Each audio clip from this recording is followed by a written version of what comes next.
his name on here. There are other experts that value their privacy in this day of social media, but if any journalist wants to dig deeper, I'd be happy to make personal connections with any of my sources.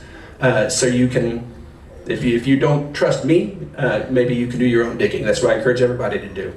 Don't ever take anybody's word for anything. Don't ever, specifically, if it's in the Nigerian newspapers, no offense to anybody, but there's oftentimes twists and turns there that don't line up with reality. Do your own homework, do your own research, search your own soul, and always seek the truth, because that's what's sustainable and that's what always wins. The truth always wins. I'm going to start, I'm just going to read it because it is important. Like I said, it's verbatim in the document that will be distributed. It's also posted up, will be posted online, so anybody can read this. But I'm going to read it because I don't want to make any mistakes. I don't want to deviate. Purpose and credentials. My name is Mike Arnold. I recently served as the elected mayor of the city of Blanco, Texas. I first visited Nigeria in 2010 as a board member of Unity for Africa. Since then, I've made 15 trips to Nigeria, including 6 extended investigative missions since 2019. I founded Africa Rise and International and Africa Rise USA 2019, along with my covenant brother, Pastor Jed Disgrace. I have frequently been quoted in top newspapers and TV news broadcasts here, and a couple viral videos too. I've never extracted anything from Nigeria. I've never taken anything home but souvenirs and small gifts. My closest and most trusted friends are native Nigerians. I come only to give, serve, and stand with the people and nation I dearly love as my second home. I was personally invited here today by Reno Omokri, and I got a call last Sunday morning, unexpected, from Reno Omokri. He was on the line with the National Security Advisor. Invited me to, on this fact-finding trip, and to come give a report. The sole stated written charge given to me for this trip is simply to meet certain key people and then declare the truth. I know what's at stake and take this very seriously. While my plane ticket and accommodations have been paid for, I have not asked for, been offered, nor received any compensation or promise of compensation for this, and no duress either. I've been given freedom. I'm not connected in any way or compensated by the US government. And I don't advocate any policy. I'm not reporting for them, I'm not speaking for them, and I'm not advocating any policy. That's not my role here. I'm here independently, and this statement is made without coercion or inducement of any kind. I also note that numerous top US officials have been briefed and are personally aware of my being here, the purpose of my trip, and my specific itinerary and expected return date. At their request, I am providing updates as to my status. These include, but are not limited to, Senator from the state of Texas, my state, Ted Cruz, and Congressman Chip Roy, the White House, US State Department and acting ambassador, as well as a Pulitzer Prize winning journalist from the New York Times and their international editor. So a lot of people are waiting for this. Also note that as I present this statement, it is being simultaneously distributed not only to these people who are awaiting it, but also posted online for all to access. This statement is my formal account and analysis of facts, findings, and firsthand documentation of widespread claims of widespread violence, displacement, and atrocity crimes in Nigeria, primarily directed against Christian populations in the North and Middle Belt claims, and whether this rises to the level of genocide. Let me just pause there. This is heavy. This is serious. It's not something to play word games with. It's addressed to journalists, international observers, human rights bodies, and policymakers in the United States and abroad. We've traveled to cities, villages, and remote encampments from Bokos, Jos, and Gwoza to Abuja, Lagos, Port Harcourt, Bakuma, Makoko. Been all over in these last 6 years.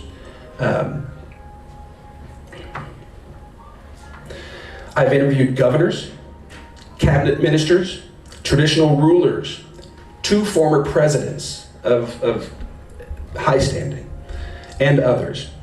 I have met orphans whose parents were hacked to death. I've helped them. I've built schools in internally displaced persons, IDP camps, and documented over 80 hours of filmed testimony and evidence at great personal risk, soon to be released in our documentary film, Me and Miss Hannatu.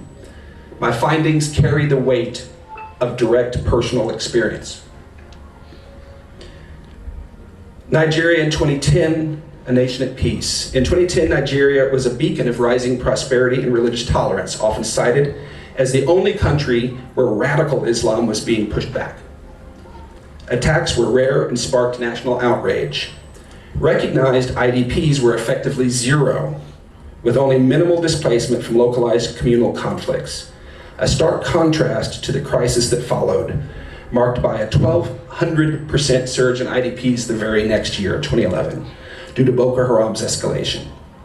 The prior absence of displacement crisis is both verifiable and damning, because today there's not an accurate count, because I know we have schools and camps that the governments of the world, including Nigerian government, deny exist. So the quoted figures of 3 to 4 million internally displaced people is clearly low, and I've heard numbers as many as, in fact, the first time we talked, you said 9 million. What has changed since then? By 2014, Nigeria's stability was shattered. Foreign meddling, including US involvement, played a pivotal role in the 2015 election, enabling regime change that emboldened actors who ignored or enabled extremist violence. High-placed eyewitness testimony confirms this interference, with firms like Cambridge Analytica further skewing the political landscape. Radical jihadist elements fueled by foreign fighters from Libya and Sahel, post-2011 Arab Spring, many who say were invited, not invaded at that stage, flooded into Nigeria, amplifying Boko Haram and ISWAP. Today, over 4 million Nigerians are displaced, a very conservative estimate. That's based on, in part on my work in hidden camps, and officials who label these IDPs officially as criminals or vagrants. I'm going to pause there for 1 second to make this point, because it's very clear that Nigerians understand this. We did a groundbreaking for a school at an IDP camp 2 years ago, articles about it. And my remarks were, and the whole purpose of this, what we do is we build camps in schools in IDP camps. And that was the whole purpose of this. The news report said that we build schools in rural communities. Took out the whole idea of IDPs. If reality, if truth is the only way for unity, and truth is the only thing sustainable, the Nigerian media, at least the ones in my experience, I don't know where they get off changing my words to sterilize it. But if you work for a paper and you're guilty of that, you're not a journalist, you're a propagandist, and it's for shame. Your job is to speak the truth. Nigeria cannot heal, it cannot advance, it cannot succeed if the people of this country rely on your words to understand the truth and you're lying to them. Sorry, we got a little bit off track, but that's reality, okay? This is too important. Don't change my words.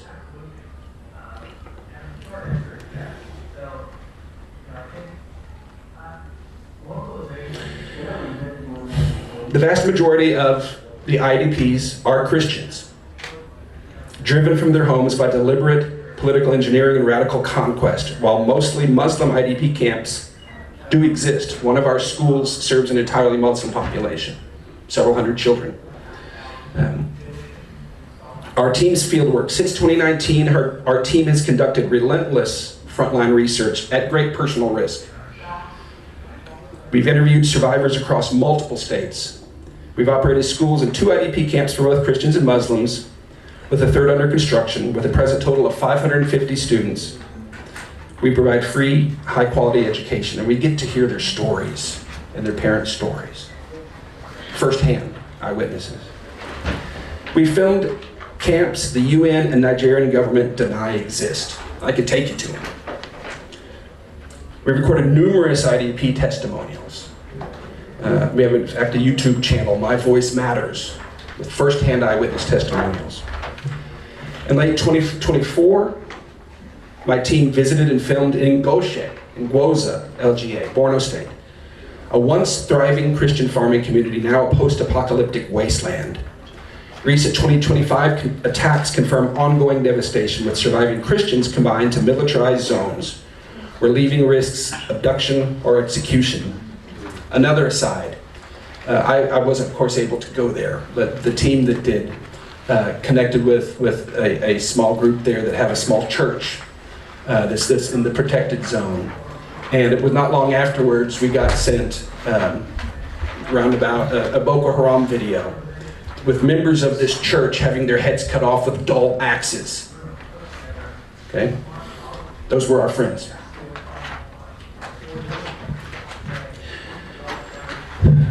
Our first-hand proof exposes a reality ignored by officials. Many people of Gwoza have been refugees in Cameroon for over a decade, abandoned by Nigeria, while those who return languish in the FCT, their homelands occupied by Boko Haram as the seat of its caliphate for years now.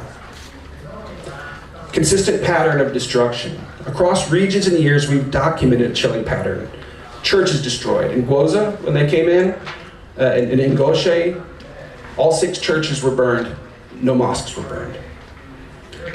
Christian homes torched, jihadists resettled in captured lands. Authorities deny or excuse the attacks, while some Muslims resisting extremism are targeted. Absolutely. The peaceful Muslims are targeted. The overwhelming evidence, thousands of churches raised, obviously selective violence, leads some to claim this is a faith-based genocide against Christians and those rejecting radical Islam. That's what some claim. What drives this violence?